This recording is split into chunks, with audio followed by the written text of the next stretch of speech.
우리는 맥주 감사절이라고 하면 조금 낯선 그런 느낌을 받습니다. 추수감사절도 아니고 이게 무슨 절기인가. 그래서 어떤 분들은 유대인들의 명절 아니냐. 그런데 그걸 꼭 우리가 지켜야 되느냐. 우리가 무슨 보리 농사를 짓는 농부냐. 그렇지 않지 않냐. 이렇게 생각을 하는 분들이 있어요. 그래서 맥주 감사절을 드리는 것은 너무 현대를 사는 그리스도인에게는 어떤 맹목적인 신앙을 강요하는 것처럼 이렇게 느끼기도 합니다. 그렇지만 여러분, 우리가 사실은 유월절, 그리고 맥주절, 또 초막절 같은 이런 그 구약시대의 3대 절기를 잘 지키고 있습니다. 그게 무슨 말씀이냐고 하십죠. 여러분, 유월절은 어떤 절기죠? 신약으로 와서 우리에게 있어서는 부활절이죠. 부활절입니다. 그리고 맥주절은 뭐죠? 정확하게 말씀드리면 오순절과 같은 거예요. 우리는 성령 강림절을 조금 띄어서 하지만요, 사실은 이 맥주 감사절은 성령 강림 주일이에요. 그리고 초막절은 어떤 거죠? 초막절은 추수 감사주일로 지키고 있는 거예요. 그러니까 구약과 신약이 따로 떨어져 있지 않아요. 그런데 우리는 특별히 맥주 감사절에 대해서는 많은 거리감을 느끼는 것 같습니다. 그래서 그냥 이렇게 맥주 감사절 절기를 지켜야 되니까 형식적으로 이렇게 하나님께 이렇게 예물을 드리고 그냥 그런 모양이구나 이렇게 생각을 하는 거예요. 그러나 여러분 생각해 보십시오. 이 모든 유월절이나 또 맥주절이나 혹은 초막절은 전부 감사와 연관이 있는 것입니다. 유월절은 우리를 노예된 그런 상황에서 해방시켜 주신 은혜, 그 감사하는 거죠. 맥주절은 그동안에 노예된 삶을 살면서 한 번도 자기 밭을 가져본 적이 없는 사람들이에요. 한 번도 자기의 그 땅을 기경해 보지 못한 사람. 그런데 그 사람들이 첫 수확을 한 그런 감사와 감격의 절기예요. 엄청난 기쁨이 있는 그런 절기예요. 그리고 초막절은 어떤 거죠?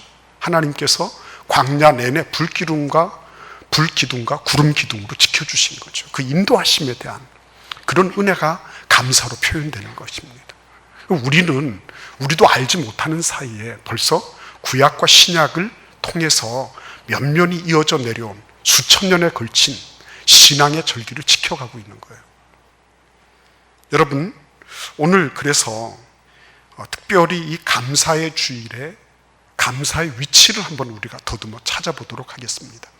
구약과 신약을 통해서, 오늘 본문을 통해서 감사의 위상이 어떠한가 하는 것을 살펴볼 것입니다.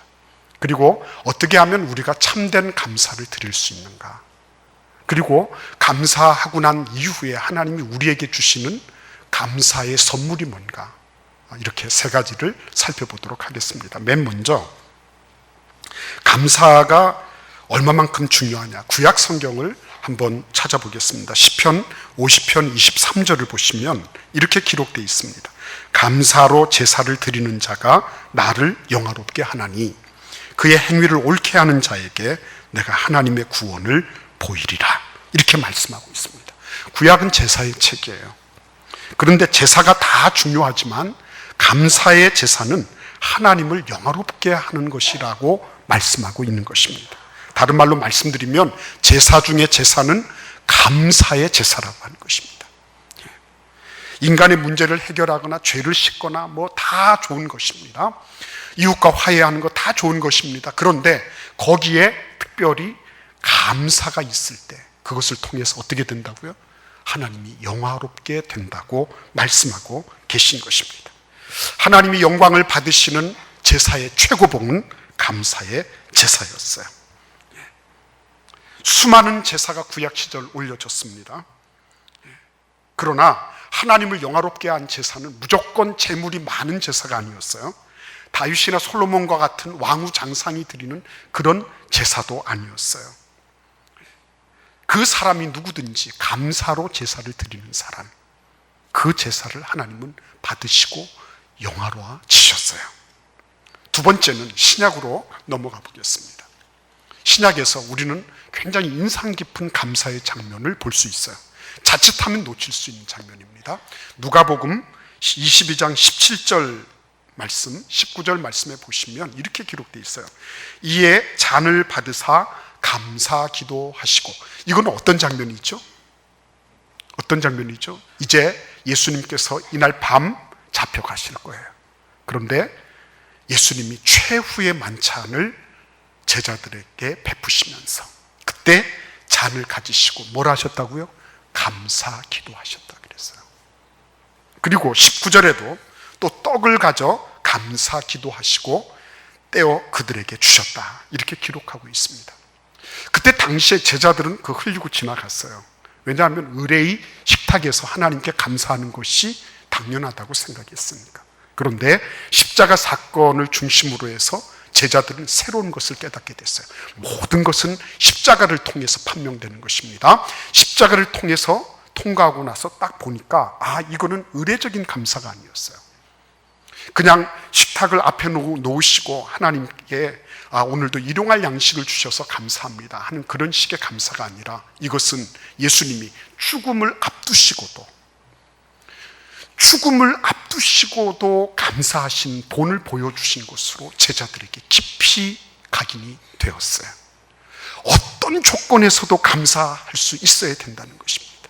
심지어는 그것이 십자가라 할지라도 하나님 앞에 감사하시는 예수님의 모범을 우리가 보게 된 것입니다. 그래서 이러한 모범을 보면서 제자들의 삶은 엄청난 그런 변화를 겪게 됐어요. 예수님이 상황 자체를 바라보시면서 감사하신 것이 아니라 하나님의 뜻에 대해서 감사하시고 그것을 온전히 순종하시며 받아들이신 모습, 이거는 제자들의 삶에 엄청난 격변을 가져왔고 사도 바울에게 그대로 전달이 됐어요. 자, 그래서 여러분, 오늘 이 본문 말씀을 보시면 이 본문을 우리는 각각 따로 읽고 있어요. 근데 그렇지 않습니다. 혼연일체가 되어 있는 본문이에요. 하나님의 뜻은 감사에만 하나님의 뜻이 있는 것이 아니라 기뻐하는 것도 기도하는 것도 하나님의 뜻이에요. 그래서 오늘 여러분, 여기에서 우리는 하나님 앞에 기쁨과 감사와 이 기도가 어떻게 연결되어 있는지를 성경을 통하여 살펴보고자 하는 것입니다. 고린도후서 12장을 보시겠습니다. 12장 8절부터 10절 말씀을 제가 읽어드리겠습니다. 이것이 내게서 떠나가게 하기 위하여 내가 3번 주께 간구하였더니 나에게 이르시기를 내 은혜가 내게 족하도다. 이는 내 능력이 약한 데서 온전하여 짐이라 하신지라. 그러므로 도리어 크게 기뻐함으로 나의 여러 약한 것들에 대하여 자랑하리니 이는 그리스도의 능력이 내게 머물게 하려 함이라. 그러므로 내가 그리스도를 위하여 약한 것들과 능력과 궁핍과 박해와 곤고를 기뻐하노니 이는 내가 약한 그때에 강함이라. 여러분, 오늘 사도 바울에게 불치병이 있었습니다.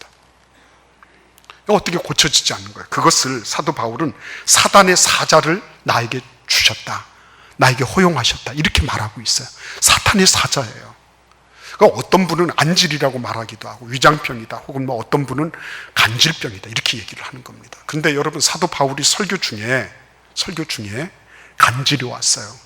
그래서 눈이 확 돌아가고, 그리고 막 몸이 사지가 뒤틀리면서, 그러면서 거품을 내면서 막 누워가지고 막 쓰러져서 막 뒹굴고 있어요. 그러면 여러분 어떻게 하시겠어요? 아니, 사도 바울까지 갈 것 없고 제가 만약에 그렇다고 쳐요.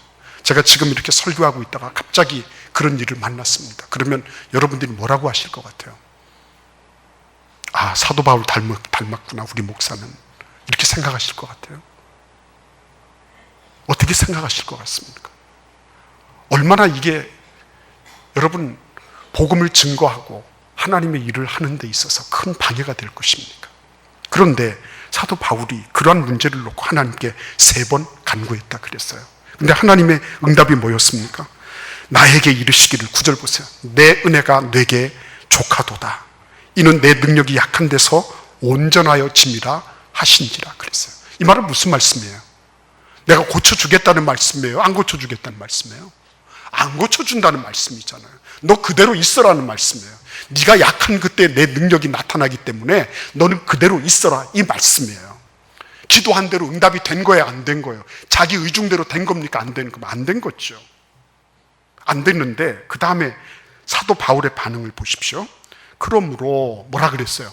도리어 크게 기뻐함으로, 이렇게 말씀하고 있습니다. 크게 기뻐함으로. 여러분, 무엇 때문에 기뻐했죠? 응답을 받아서 기뻐했어요? 병이 치료가 돼서 기뻐했어요? 환경이 바뀌어서 기뻐했습니까? 아니에요.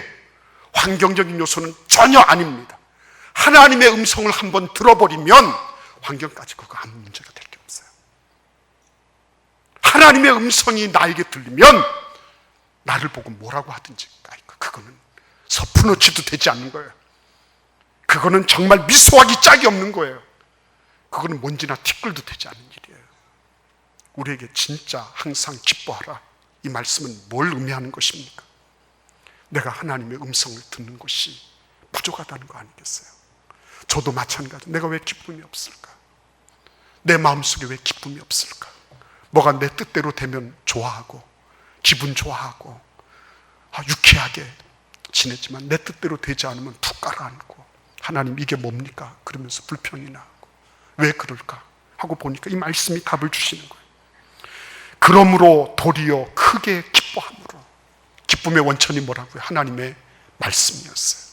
하나님의 음성을 한번 듣고 나니까, 그러니까 자기 자신이 사단의 사자를 왜 사도 바울이 안고 다녀야 돼요?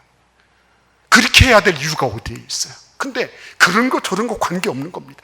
고스란히 도리어 크게 기뻐함으로 이렇게 말할 수 있게 된 거예요. 여러분, 기쁨은 그래서 어떻게 오는 겁니까? 하나님의 존전으로부터 흘러나오는 하나님의 말씀으로부터 오는 거예요. 항상 어떻게 기뻐하라고요? 하나님께로 나아갈 때 그때 기쁨이 있는 거예요. 하나님 앞에 항상 기쁨이 존재하고 있는 것입니다. 그래서 여러분, 우리의 기쁨의 원천을 조건과 환경에다가 두는 것처럼 어리석은 일이 없는 거예요. 내가 내 생각대로 되었다, 내 생각대로 되지 않았다, 내 생각대로 됐지만 결과가 안 좋을 수 있어요. 내 마음대로 뭔가를 조작하고 내가 컨트롤하고 뭔가를 내가 다 지배했다? 그렇지만 그 결과가 반드시 좋은 건 아닐 수 있어요.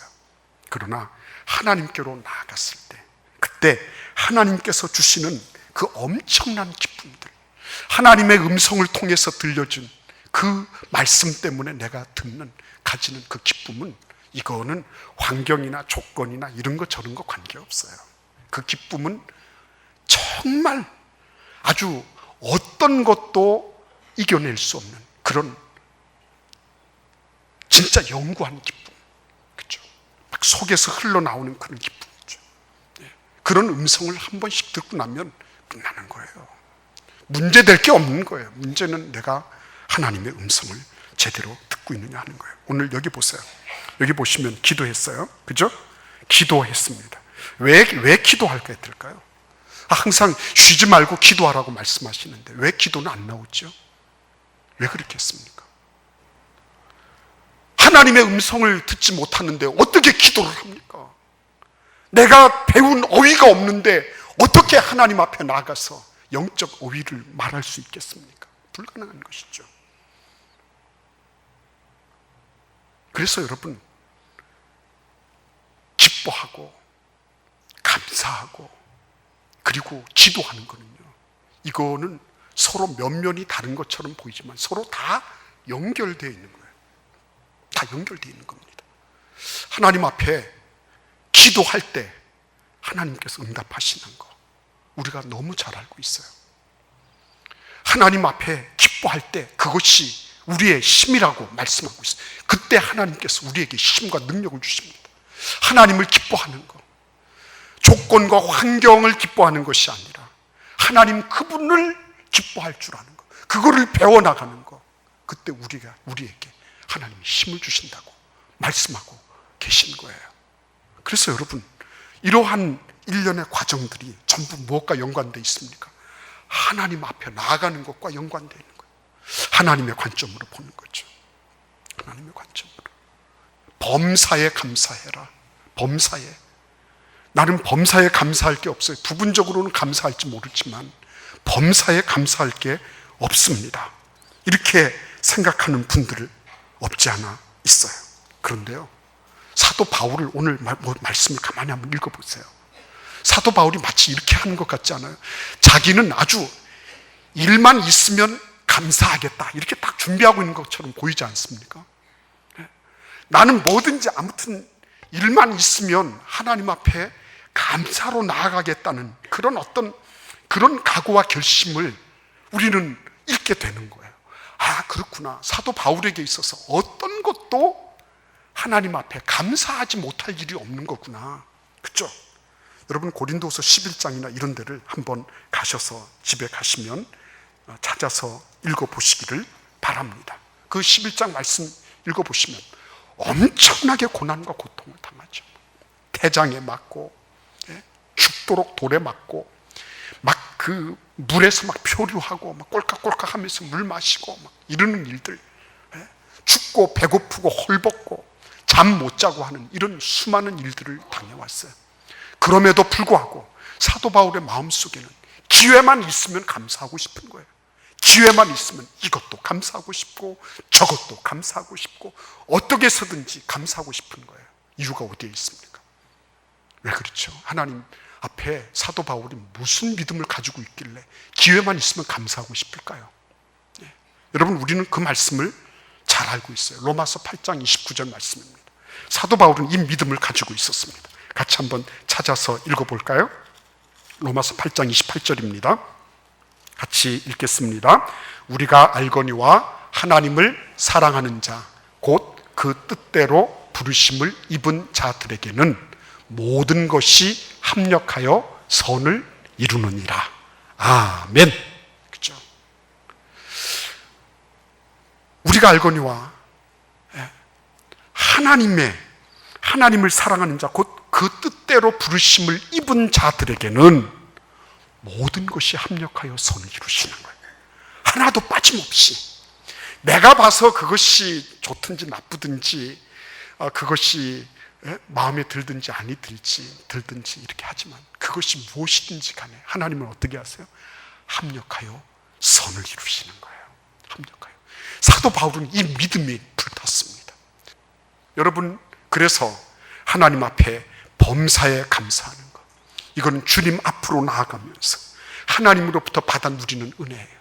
그분 앞에는 기쁨이 충만하고 그분 우편에는 즐거움으로 가득한 것입니다. 그 주님 앞으로 나아가면 하나님께서 나에게 음성 들려주시는 것입니다. 그 음성 들으면 이게 환경 이런 것들 다 극복할 수 있는 거예요. 도리어 크게 기뻐함으로 하나님 앞에 감사할 수 있는 거예요. 그래서 여러분 오늘 이 말씀 속에서 우리가 생각해야 될 게 있습니다. 감사하면 어떤 일이 발생할까 하는 것입니다. 맨 먼저는 19절을 읽어보겠습니다. 성령을 소멸하지 말며 그랬어요. 성령을 소멸하지 말며. 우리의 안에는 예수 그리스도의 영이 함께하고 있습니다. 그 성령님은 인격적인 신이십니다. 그래서 우리의 그런 바램과 우리의 초대와 우리의 영접을 원하고 계신 거예요. 그분은 우리가 원치 않으시면 너무나 인격적이시기 때문에 그렇게 하지 않으세요. 우리가 하나님 앞에 감사하면서 기도하면서 기뻐하는 삶을 살면 그러면 우리는 성령님께 매우 민감한 삶을 살게 됩니다. 성령님이 기뻐하시는 것을 나도 기뻐하게 돼요.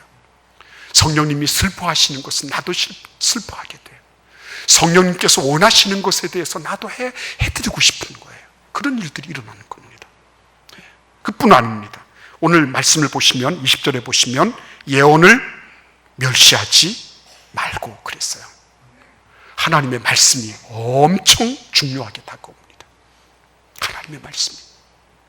하나님의 말씀이 그냥 이렇게 다른 모든 책들하고 같은 책으로 보여지지 않습니다. 이 하나님의 책이 나에게 있어서 사활을 가름하는 가장 중요한 책이에요. 다른 모든 것은 사람들이 만들고 사람의 지혜와 지식으로 이룩되었지만 이 하나님의 말씀은 하나님의 살아있는 영으로 우리에게 주어진 영생하시는 놀라우신 하나님의 능력의 말씀이에요. 이 능력의 말씀을 너무너무 소중하게 생각하게 되는 겁니다. 여러분, 우리가 하나님의 말씀을 대할 때 있으면 보고 없으면 안 해도 되고 그런 식으로 할 것 같으면요, 우리는 하나님의 말씀으로부터 진짜 자양분을 얻을 수가 없어요. 하나님의 음성을 들을 수가 없어요. 내 삶의 환경과 조건과 형편을 꿰뚫고서 영생으로 나아가는, 영원으로 나아가는 진리를 우리는 포착할 수가 없어요. 주의 말씀에 대해서 결단해야 되는 것입니다. 내가 하나님 앞에 이렇게 시간을 드리겠습니다. 이렇게 내가 대가를 지불하겠습니다. 절박하게 있는 그 말씀, 그 말씀에 어떻게 하나님 은혜를 안 주시겠습니까? 그래서 마지막으로 21절, 22절에 보시면 분별력이 증대되는 거예요. 이것이 무엇이 옳고 그르다 이런 정도가 아니에요. 하나님이 무엇을 기뻐하신다, 이거는 하나님이 기뻐하지 않으신다, 이거는 하나님께서 지금은 부족하다 할지라도 미래를 위해서 투자해야 되는 것이다. 분별력이 생기고요. 이거는 비록 지금 어떻다 할지라도 여기에서 그쳐야 된다. 자기 삶에 분명한 규거가 생기고 절도가 생기는 거예요. 하나님 앞에 기도하고 기뻐하고 감사하면서 주의 뜻을 추구하게 되면요, 분별력이 명확하게 생기는 겁니다. 해야 될 것과 하지 않아야 될 것, 말해야 될 것과 말하면 되지 않는 것들, 내가 좋은 것을 구분할 줄 알고 좋은 쪽으로 선택할 줄 아는 능력이 생기는 거예요. 제가 우리 백회기 총회장님께서요, 최영남 목사님이라고, 그분이 오셔서 그런 말씀하시는 걸 들었어요. 자기가 시편 1편을 읽으면서 너무 은혜를 많이 받아서 난 이제부터 복 있는 사람이 되어야 되겠다 결단을 하셨대요. 그분이 병도 앓고 사경을 헤매기도 하고 이런저런 일을 당했지만 개척을 하셔서 우리 교단의 100주년을 맞이하는 이때에 총회장이 되시는 거예요. 그런데 이분이 그러시는 거죠. 자기는 복된 생각 아닌 거는 끊어버렸다. 이것이 복된 말이 아닌 것은 나는 하지 않기로 작정했다. 이것이 하나님 뜻에 맞는 복스러운 일이 아니면 나는 과감하게 그것을 끊었고 중단했다. 그 결과가 그분의 삶은요, 참 귀한 거예요. 오늘 하나님께서 우리에게 말씀하시는 거예요. 감사하면서 감사를 선택하면서, 비록 지금은 아닌 것처럼 보이지만 하나님의 그 엄청난 합력하여 선을 이루시는 그 은혜를 기대하면서 감사를 선택하며 살 것인가, 아니면 그냥 나오는 대로 걸리는 대로 걸러지지 않은 감정의 홍수를 만들면서 그러면서 살아갈 것인가. 우리 하나님은 우리에게 진지하게 질문하고 계시는 거예요. 오늘 이 자리에 오신 여러분 한 분 한 분에게 이 말씀이, 그래요 하나님, 내가 무슨 수가 있더라도 범사에 감사하며 살겠어요. 어떤 일이 있더라도 지금이 아니라 그 이후에 하나님이 행하실 일에 대한 기대와 소망을 가지고 나는 미리 선제적으로 선험적으로 감사하며 살겠어요. 이러한 각오와 결단이 여러분과 저에게 있기를 기원합니다.